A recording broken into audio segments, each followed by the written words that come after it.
Middle School: The Worst Years of My Life by James Patterson and Chris Tebbets. Chapter 1. I'm Rafe Cachadorian, Tragic Hero.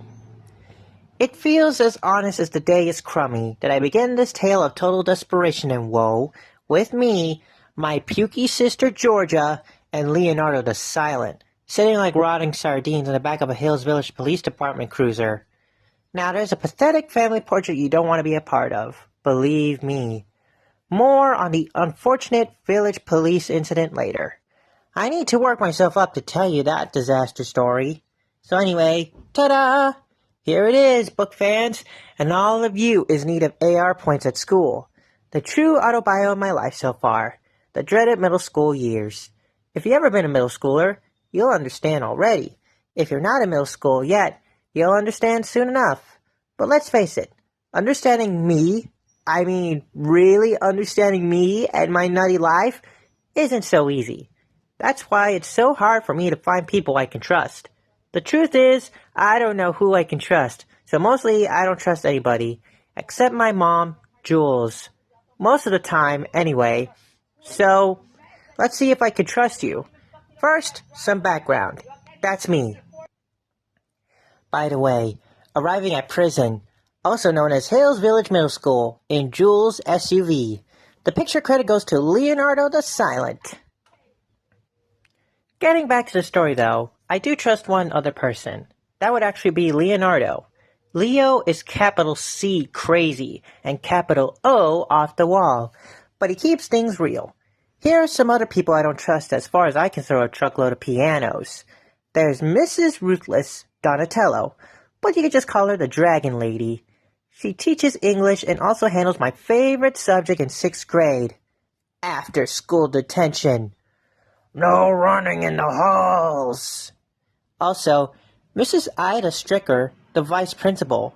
Ida's pretty much in charge of every breath anybody takes at HVMS.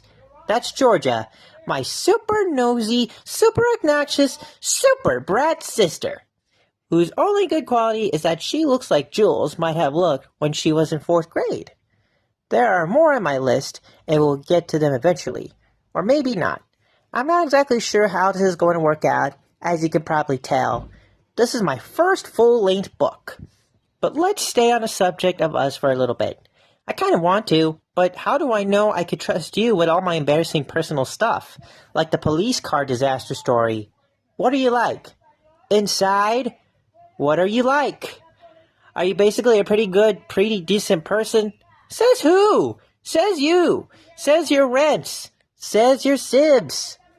Okay, in the spirit of a possible friendship between us, and this is a huge big deal for me, here's another true confession. This is what I actually looked like when I got to school that first morning of 6th grade. We still friends? Are you out of here? Hey, don't go. Alright, I kind of like you. Seriously, you know how to listen. At least, and believe me, I've got quite the story to tell you. Chapter 2. The Middle School Max Security Prison. Okay, so imagine the day your great-great-grandmother was born. Got it? Now go back another 100 years or so. And then another 100. That's about when they built Hills Village Middle School. Of course, I think it was a prison for pilgrims back then, but not too much has changed. Now it's a prison for 6th, 7th, and 8th graders. Get! Tardy! Zap! I've seen enough movies that I know when you first get to prison, you basically have two choices. 1, pound the living daylights out of someone so that everyone else will think you're insane and stay out of your way. Or 2, keep your head down. Try to blend in, and don't get on anyone's bad side. You've already seen what I look like, so you can probably guess which one I chose. As soon as I got to homeroom, I went straight for the back row and sat as far from the teacher's desk as possible. There was just one problem with that plan, and his name was Miller the Killer to be exact. It's impossible to stay off this kid's bad side, because it's the only one he's got. But I didn't know any of that yet. Sitting in the back, huh? He said. Yeah, I told him. "Are you one of those troublemakers or something?" he said. I just shrugged. "I don't know. Not really." "'Cause this is where all the juvies sit," he said, and took a step closer. "In fact, you're in my seat." "I don't see your name on it," I told him, and I was just starting to think maybe that was the wrong thing to say when Miller put one of his XXXL paws around my neck and started lifting me like a 100-pound dumbbell. I usually like to keep my head attached to my body, so I went ahead and stood up like he wanted me to. "Let's try that again," he said. "This is my seat. Understand?" I understood, all right.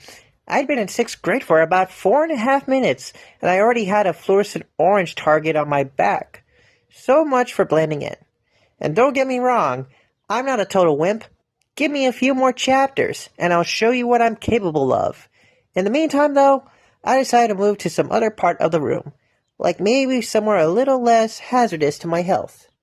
But then, when I went to sit down again, Miller called over. He said. "That one's mine, too. Can't you see where this is going?" By the time our homeroom teacher, Mr. Rourke, rolled in, I was just standing there wondering what it might be like to spend the next 9 months without sitting down. Rourke looked over the top of his glasses at me. "Excuse me, Mr.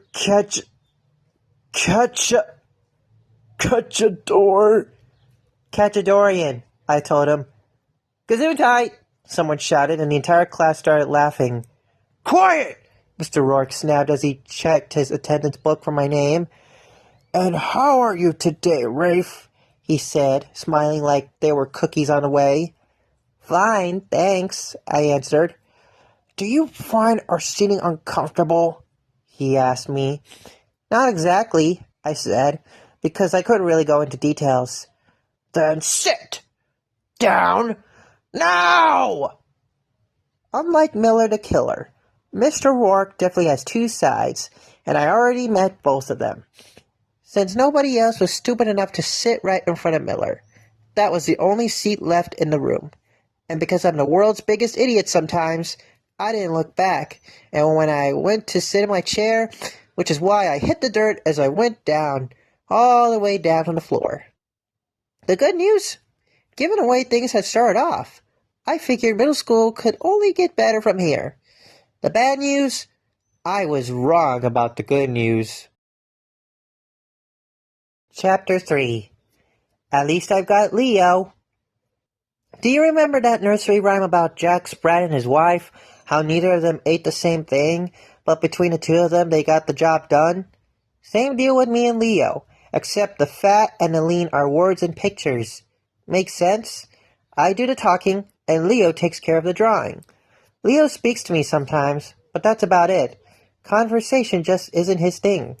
If Leo wanted to tell you your house was on fire, he'd probably draw you a picture to let you know.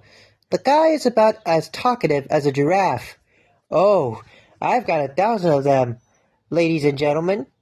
Say hi, Leo. See what I mean?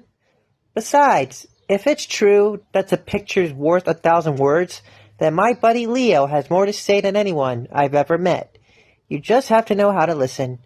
Bottom line, Leonardo the Silent is my best friend, at Hills Village or anywhere else. And before his head gets too big to fit through the door, I should say there's not a whole lot of competition for that title. I'm not exactly what you might see in a dictionary when you look up popular, which brings me to the next thing that happened that day. Chapter 4. Rah, rah, rah, yada, yada, yada.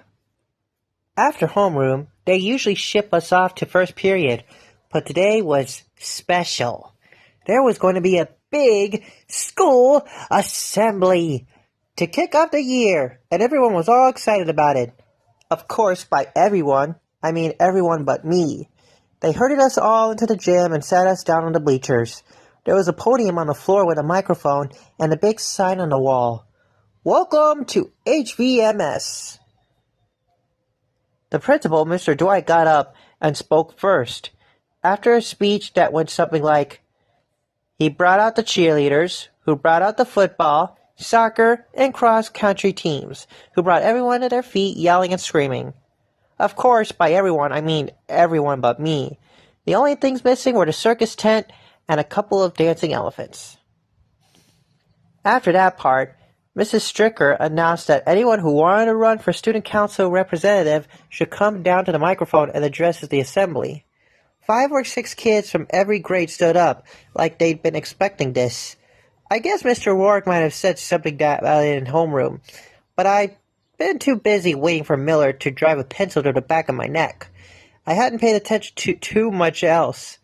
They started with the 6th graders first. We heard from the 2 bozos who I didn't know, then a guy named Matt Krushik who ate his own boogers until 4th grade. And then, "Hi everyone, I'm Jean Galetta." About half of the 6th grade and even some of the 7th and 8th graders started clapping right away. She must have gone to Millbrook Elementary because I'd never seen her before. I went to Seagrave Elementary, where we chased rats in gym class, and most of the kids got free lunch, including me. "I think I'd be a good class representative because I know how to listen," Jean said. "And there's nothing more important than that." I was listening. She was pretty for sure. She had the kind of face that you just want to stare at for as long as possible, but she also seemed kind of cool, like she didn't think she was better than anyone else, even if she was. "I have a lot of good ideas for how to make the school a better place," she goes on, "but first, I want to do one thing." She leaves the mic and comes over right in front of where I'm sitting. Then she looks straight at me and says, "Are you Rafe?" Suddenly, I'm feeling about as talkative as Leo, but I manage to spit out an answer. "That's me," I say. "Do you want to maybe split a large fries in the cafeteria later?" she asks. "Sure, I'm buying," I say, because there's a $20 bill in my pocket that I just found that morning. "No," she says, "the fries are on me." Jean, French fries and world peace. Meanwhile, everyone's watching. The band starts playing, the cheerleaders start cheering, and Miller the Killer chokes to death on a peanut M&M. Then I win the lottery.